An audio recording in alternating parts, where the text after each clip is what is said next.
अर्जुन सिंह जी आगरा से। राधे राधे महाराज जी। महाराज जी, हम लोग बहुत पुण्य करते हैं फिर भी बहुत कष्ट मिलते हैं, क्या? ये गलत बात है। आपको अहंकार है कि हम लोग बहुत पुण्य करते हैं। सबसे पहला शब्द अहंकार का निकला आपका कि हम लोग बहुत पुण्यात्मा हैं। नहीं, बिना पाप कर्म किए दुख मिल ही नहीं सकता है। और अहंकार है इसलिए आपके पुण्य है ही नहीं। अहंकारी कभी पुण्यात्मा नहीं होता। जैसे हमने आपको पानी पिलाया और मैंने 4 लोगों को बता दिया कि बहुत प्यासा था, मैंने पानी पिलाया, कुछ नहीं बचा, ऐसे आपके मुख से निकला मैं बहुत पुण्यात्मा हूं, ऐसा नहीं। जो बहुत पुण्यात्मा होता है उसके मुख से निकलेगा मैं तो बहुत अधम जीव हूं। नहीं, आप तो बहुत पुण्य करते हैं, वो तो भगवान की प्रेरणा से होता है। मेरे में इतनी सामर्थ्य कहाँ मैं पुण्य कर सकूं, वो तो भगवान करवाते हैं और वो गुप्त रखेगा पुण्यों को। तो पहले सुधार करो। जो आपने कहा हम लोग बहुत पुण्य करते हैं, क्या करते हो पुण्य हमें बताओ। महाराज जी, लोगों की सेवा करना या सहायता करना, ये तो धर्म है आपका, मनुष्य धर्म है, कोई पशु थोड़ी हो। तो भगवान ने कृपा की कि आप अपने धर्म का पालन कर रहे हैं, तो पुण्य क्या हो गया उसमें? अपने बेटे को पवाते हो पुण्य हो गया क्या? अपने खाते हो पुण्य हो गया क्या? अपने परिवार को पवाते हो पुण्य हो गया क्या? तो अपने देशवासियों की सेवा करते तो पुण्य हो गया क्या? हम ऐसे देखें जैसे हम एक छोटे से घर में अपने परिवार को खवाएं पियाएं, कपड़ा लत्ता पहनाएं, दवाई कराएं, तो क्या वो पुण्य हो गया क्या? क्योंकि वो मेरा घर है, तो ये मेरा देश है। उदार चरितानम वसुधैव कुटुंबकम। हम थोड़ा अपने परिवार का बड़ा स्वरूप ले लेते हैं, पूरा भारत पूरा विश्व मेरा परिवार है, तो हम विश्व की सेवा कर रहे हैं, तो हम अपने धर्म का पालन कर रहे हैं, क्योंकि हम मनुष्य है। मनुष्य धर्म है परहित करना दूसरे का। तो हमें अहंकार भी नहीं आएगा और हमारा हृदय भी पवित्र हो जाएगा। और जो हमें दुख मिलता है वो हमारे पाप कर्म का फल होता है। जैसे अभी आप संभाल के चल रहे हो, लेकिन पीछे आपने इसी जन्म में देखो कि आपसे पाप नहीं हुए, कि आपसे गलती नहीं हुई। आप इसी जन्म के जज बन जाओ और उस गलती का परिणाम राष्ट्रीय कानून से आप लो, तो देखो आपको कितना भारी दंड मिले। जब वो दंड नहीं मिला तो भागवतिक कानून से दंड मिलेगा। फिर इस जन्म का तो अभी कुछ मिलेगा ही नहीं, ये तो पूर्व जन्म का है। आपके पूर्व पुण्यों से आपकी सद्बुद्धि है और पूर्व पापों से दुख बुद्धि है। तो हमको चाहिए कि अभी जो हमारी नई खेती है बहुत अच्छी फसल तैयार कर लें, पीछे जो हमने बोया है उसे हम भोग लेते हैं, आगे चलकर हम आनंदित हो जाएंगे। वर्तमान में भगवान का नाम जप जरूर करें। करते हैं नाम जप? हाँ, दूसरों का परोपकार करना ये हमारा धर्म है, क्योंकि हम मनुष्य हैं, हम पशु नहीं हैं। परहित सरिस धर्म नहीं भाई। दूसरे को सुख पहुंचाना, कोई बीमार है, कोई एक्सीडेंट से परेशान स्थिति में है तो हम उसका सहयोग कर देते हैं, ये हमारा धर्म है, ये हमारा कर्तव्य है। जैसे हम अपने परिवार की सेवा करते हैं ऐसे हम अपने देश की सेवा करते हैं, तो हमें ये गर्व नहीं आएगा कि हम लोग बहुत पुण्य करते हैं। ठीक है ना? हाँ, ऐसे शब्दों से अहम पुष्ट होता है और पुण्य नष्ट होते हैं जी। अजय मिश्रा जी, पूना महाराष्ट्र से। राधे राधे। राधे राधे महाराज जी। गुरुदेव, मैं सभी देवताओं की पूजा करता हूँ, परंतु मेरी श्री राम जी में श्रद्धा है। मैं श्री राम जी के प्रति एकनिष्ठ होना चाहता हूँ, परंतु दूसरे देवताओं की पूजा ना करने में मन में अपराध का भाव आता है महाराज जी। ऐसे में डाल, शाखा, पत्ते, पुष्प, फल, इनकी अलग अलग पूजा करने से वृक्ष को सुख मिलेगा या मूल में जल डाल देने से? मूल में।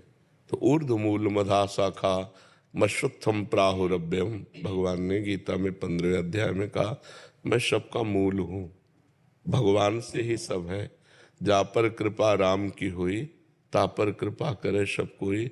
यदि हम भगवान की आराधना करते हैं तो भगवान में असंख्य ब्रह्मांड समस्त देवी देवता सब वास करते हैं, सबकी पूजा हो जाती है। एक भगवान श्री हरि की आराधना करने से सबकी पूजा हो जाती है। तो कोई भी देवी देवता कभी भी नाराज नहीं होगा, क्योंकि भगवान ही सब देवी देवता बने हुए हैं। समझ रहे हो ना?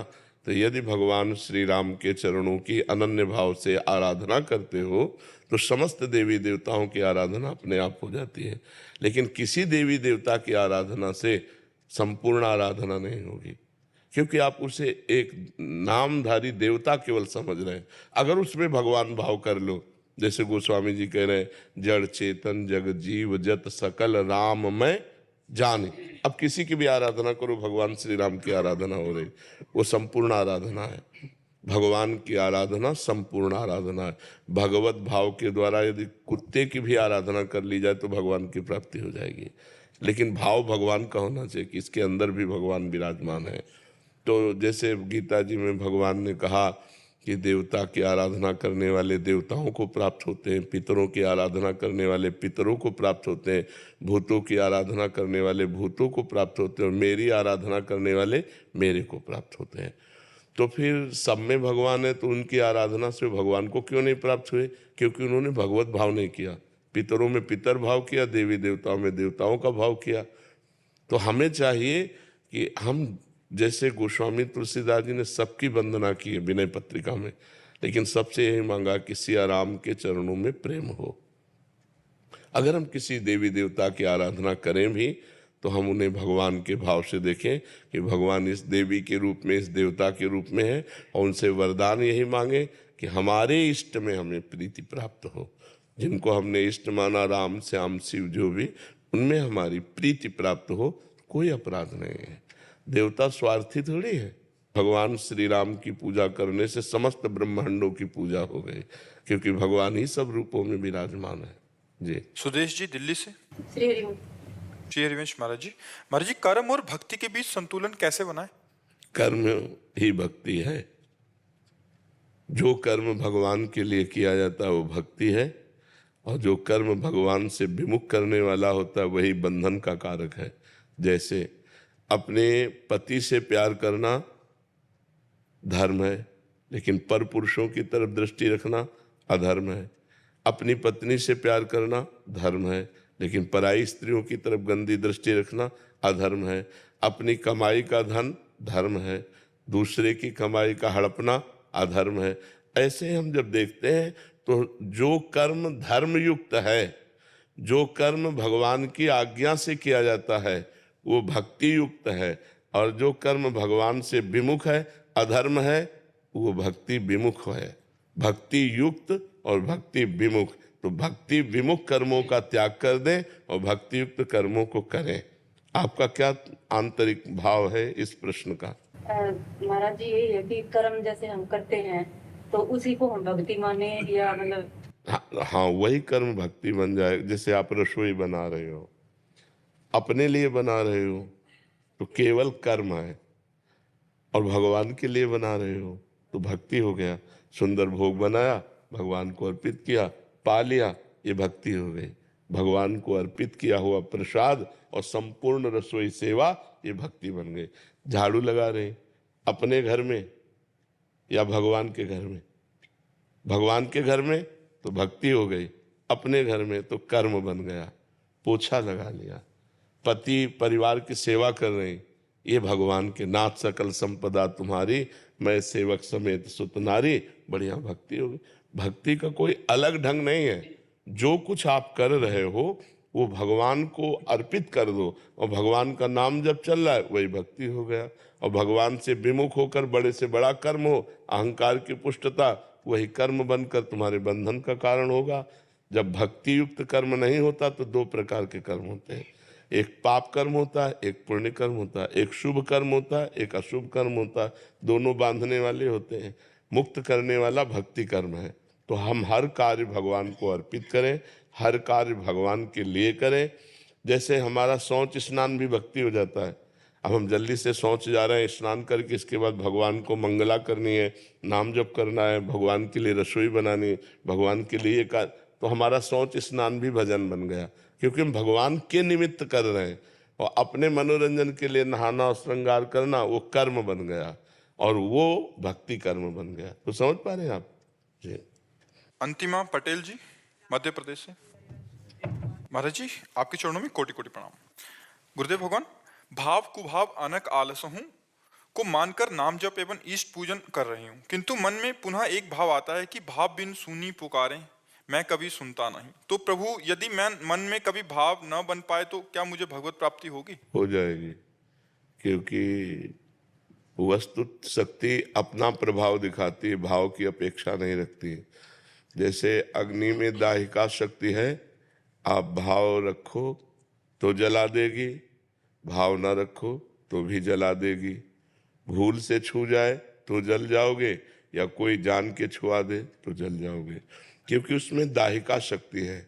ऐसे नाम में तारण शक्ति है। समस्त पाप का नाश करके भगवत प्राप्ति कराने की सामर्थ्य नाम में है। जो सीधा राम नहीं श्रद्धा से बोल पाते थे, मरा मरा बोले, वो भगवान के लीला चरित्र के रचयिता बन गए, वो ब्रह्म ऋषि बन गए। तो हमें नाम पर कभी अविश्वास नहीं करना चाहिए। जिस नाम को अपने पुत्र के मिश बुलाया नारायण, और अंतिम समय नारायण नाम निकलने के कारण उनको परम पद की प्राप्ति हुई। उन्होंने नारायण को नहीं पुकारा, अपने पुत्र को पुकारा आजा मिलने। तो अगर हम भगवान को जान करके राम राम हरि हरि कृष्ण कृष्ण राधा राधा बोल रहे हैं, भले हमारा भाव न लगे, पर हमारी जिह्वा के अग्रभाग पर भगवान का नाम विराजमान है, तो अहो वत्सो पश्तो गरीयान यद जिह्वाग्रे वर्तते नाम तुभ्यम। वो चांडाल भी सर्वश्रेष्ठ परम पूज्य हो जाता है जिसकी जिह्वा के अग्रभाग पर भगवान का नाम विराजमान होता है। तो हमें नाम पर पूर्ण ये श्रद्धा रखनी है कि चाहे भाव हो चाहे कुभाव हो, नाम चल रहा है तो नाम के प्रताप से भगवान की प्राप्ति निश्चित है। ये बात समझो। हमारी भावना कब बनती है? जब हमारी हृदय की मलिनता नष्ट हो जाती है। तो जब अभी हमारा हृदय मलिन है तो हम चंचल हृदय से, कुभाव से, अश्रद्धा से, मन ना लगने से नाम जप कर रहे हैं, तो यही धीरे धीरे मन लगने लगेगा, धीरे धीरे मन पवित्र होने लगेगा, धीरे धीरे भाव बनने लगेगा। और ना भी बने तो अभी हम राम बोला, हरि बोला, कृष्ण बोला और शरीर छूट गया तो हमें भगवत प्राप्ति हो जाएगी। अंतःमति सोगति, हमें बिल्कुल संशय नहीं करना चाहिए इसमें। इसी तरह के वीडियो देखने के लिए चैनल को लाइक एंड सब्सक्राइब करें।